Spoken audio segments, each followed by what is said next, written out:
Guys, this is Nate from RunDreamAchieve.com. Hope you guys are having a great start to your day and week. Today's video, I wanted to talk on sub 7 minute mile pace and how to maintain that pace for a longer period of time. And the big reason why I'm making this particular video is because we all have different backgrounds and different capabilities in terms of our preparation. A lot of athletes are trying to be able to sustain this sub 7 minute mile pace for, a marathon distance or maybe a 5K or 10 mile distance. And the same complexities of training athletes that are competing at this particular pace have to deal with, just like athletes that are trying to break a 5 minute mile pace or 5 or 6 minute mile, or being able to sustain 6 minute mile pace like I talked about in my last video. So this particular video is going to be focused mainly on how to make that sub 7 minute mile pace feel more in control, less fatiguing, less taxing on the body. And it's not going to happen overnight. So there is no easy way around being able to sustain race pace for a longer period of time, regardless of what caliber of athlete you are. I wish there was a quicker answer for that, but if you have the tenacity and the willpower to be able to focus on your particular goal, which in this case is to sustain that sub 7 minute mile pace for your distance for a long enough period of time, if you stay consistent and persistent long enough, you're going to be able to do it. But what I want to talk about in this particular video is 5 key areas I want you guys and gals looking at to be able to sustain the sub 7 minute mile pace more effectively over your chosen distance. So the first thing is practice at paces that are far exceeding what you're aiming at. So in this case, you want to get to a point where you can spend a little bit of time and longer periods of time as you get fitter at 6 minute mile pace or closer to 6 minute mile pace. Again, that's going to make sub 7 minute mile pace feel all that much easier for you because you've spent adequate time training at paces that are much faster than you're going to be able to sustain for your race. I mean, obviously we can only spend anywhere from a few seconds to a few minutes running at paces that are like a minute faster or even faster than a minute faster than our goal race pace. So it's not easy. I've been there, I've done it. I understand where athletes are coming from when they're trying to sustain a specific pace, in this case sub 7 minute mile pace, for a long period of time. It's one thing to be able to do it for 1 mile, but to be able to do it for, say, a 5K or a half marathon or a marathon, it takes a lot of patience and a lot of time spent training at paces that are so much faster than that particular pace. So getting on the track, spending time training at closer to 6 minute mile pace, or even for very small amounts of time training at like 5:45 mile pace, is going to make that sub 7 minute mile pace feel that much easier. So, and I spent years over the years training for paces or my own races. I was always aiming at training at least or around a minute to even faster than a minute faster than my goal race pace. So really focus on these next few months, or as you lead into your races in later 2021, really zero in on running at closer to 6 minute mile pace, or even just slightly under that for your chosen distance. That's going to make that sub 7 minute mile pace feel that much easier. And that's what's really critical. You want to make sure that you're teaching the body to burn fat stores, which we have much more fat storage than we have carbohydrate. You want to be able to conserve carbohydrate for your race, for the latter stages of your race. So it's very important that you teach the body to train to burn fat rather than carbohydrate in the race. We only have about between 1,700 to 1,800 calories of glycogen buildup in our bodies at any given time. So oftentimes most athletes are falling apart in the marathon distance right around mile 17 or 18 because we're burning about 100 calories per mile that we race. So you want to, if you're teaching the body to burn fat at closer to race pace, then you're not going to hit that so-called wall. I didn't hit a wall when I ran 2:19 for the marathon in Sacramento. And it's again about how you're setting up your training. If you're paying attention to all the other aspects of successful middle to long distance running success that we talk about, nutrition, hydration, longer long runs, faster pace long runs, you're going to be able to sustain sub 7 minute mile pace more efficiently and more effectively if you stay patient. Because again, it doesn't occur overnight. It takes around 21 days for your body to adapt to any stress load you're throwing at it. So you have to allot time for your body to adapt to the anaerobic training that you're doing. So the next tip, develop a new strategy. If what you've done in the past hasn't worked, then you have to do something different. You know, that the old saying that you keep doing the same thing over and over and expecting a different result is not going to happen in middle to long distance running. You have to develop a new strategy. You have to study what great middle to long distance runners are doing and duplicate their work habits. It's easier said than done, I understand, but there are a lot of resources on RunDreamAchieve.com. There's training courses, there are training programs. I have free content here on the channel, on the YouTube channel, as well as free content on the website itself. So developing a new strategy, doing something different in 2021 that's going to get you better results and to be able to sustain that sub 7 minute mile pace that you're looking for. And find out where are the leaks in your own training, what has not gone right for you, and kind of start, you know, with a new training program or a new running course. You're going to learn things that you're going to bypass the mistakes that other athletes are making. And I really have kind of focused on that in our Run Dream Achieve running courses and training programs, where you have exactly what you need to be doing on a daily, monthly basis. And you're going to be able to get better results because you're bypassing what has not worked in the past for you. And you're going to really focus in on what are the best athletes doing and implement that particular strategy. So the next tip, alternate long run paces. Don't just run long, slow, easy long runs every single weekend. I talk about this in a lot of the other videos, but I really think it's important. This is what helped me go from 2:43.36 for the marathon down to 2:19.35, from 55.32 for 10 miles when I was in college down to 50.54, running 1:10.12 for the half marathon down to 1:07.06. Alternating long runs, one easy long run one weekend, followed by the next weekend by a varied pace long run. So an example for this would be, say you're doing a 10-mile run.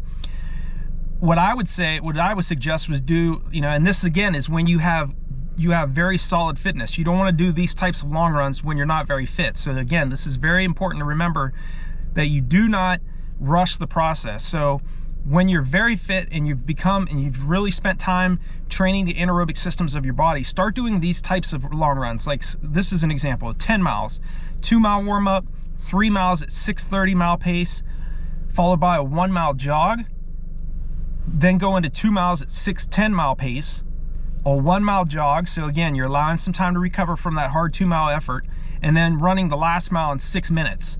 Followed the next week by a 10-miler, nice, easy, and relaxed. Again, it goes back to recovery. You must focus on jogging on those recovery days. And the hardest workout I did over the years when I was training for the 5K up to the marathon distance was the long run, the harder long run, by far.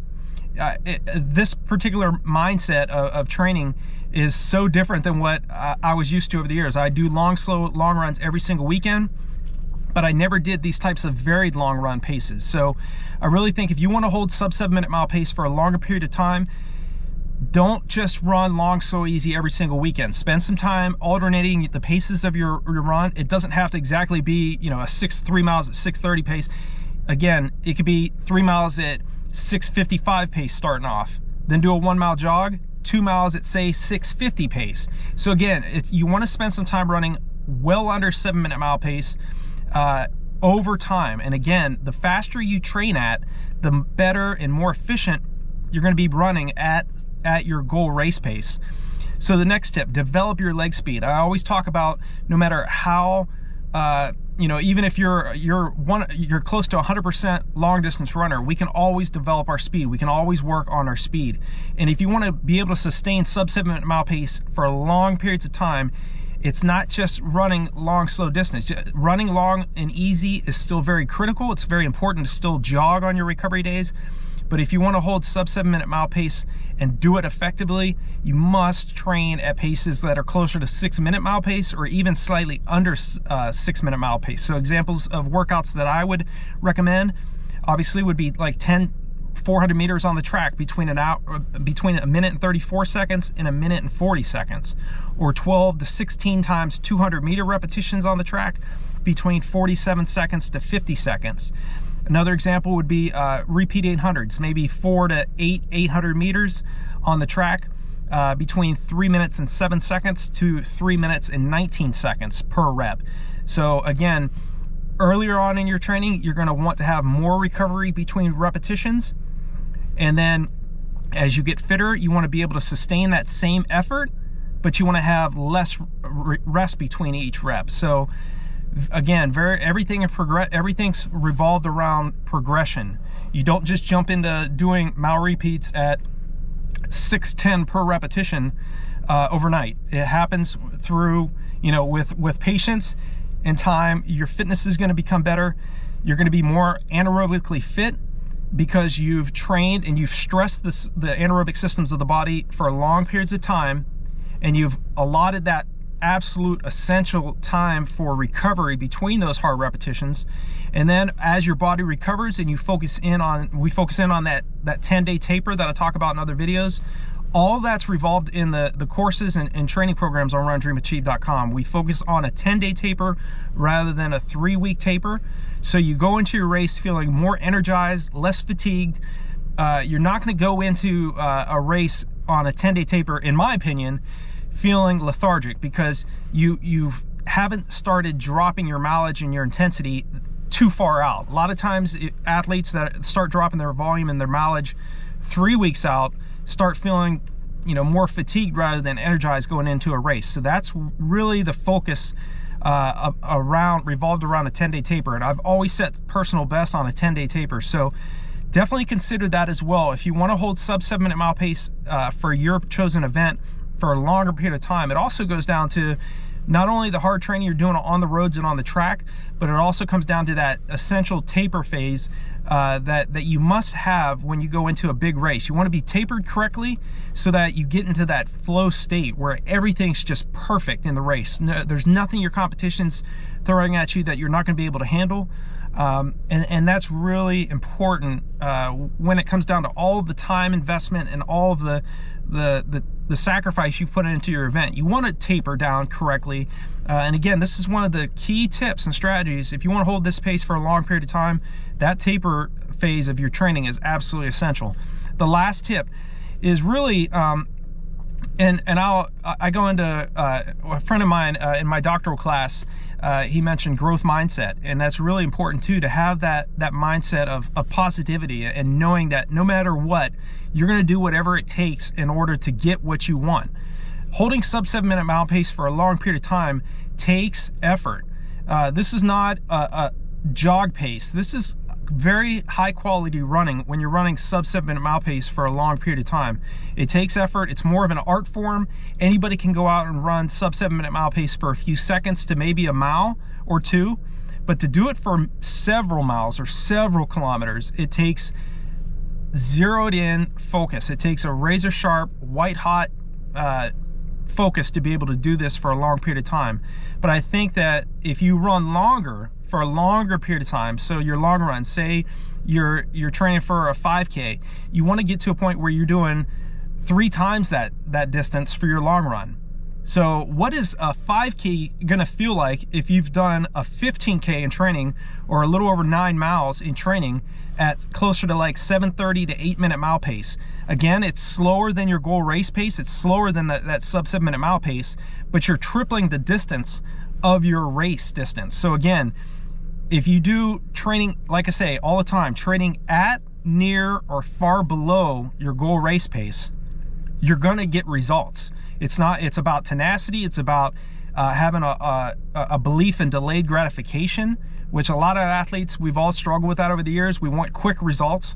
But if you have the patience and you're willing to do this, you're willing to follow a plan, you're coachable, you're willing to invest in yourself, you're going to get great results, and you're going to be able to sustain sub 7 mile pace for a much longer period of time. So I hope this particular video has been helpful for you all. If you have any questions or concerns, feel free to leave me a comment below this video. I always respond. And if there's any specific topic or something regarding sub 7-minute mile pace that you feel I haven't touched on enough, or you need a little bit more clarification, feel free to leave me a comment below and I'll definitely reach out to you. Again, under all of my videos are resources for you to help you get to the next level in your training. And there's a brand new addition to RunDreamAchieve.com. If you're interested, we have a new merch store, so some great ideas on there. If you're a sub 3 hour marathoner in the making, or a sub 2:30 marathoner in the making, sub 5, there are a lot of different designs that I'm going to continue to add on to the store. So if new Run Dream Achieve merch is up your alley and you're interested in it, feel free to stop by RunDreamAchieve.com, click on the store tab, and you'll be able to check out the new design. So I hope you guys all have a great week of training, and I'll talk to you all in the next video.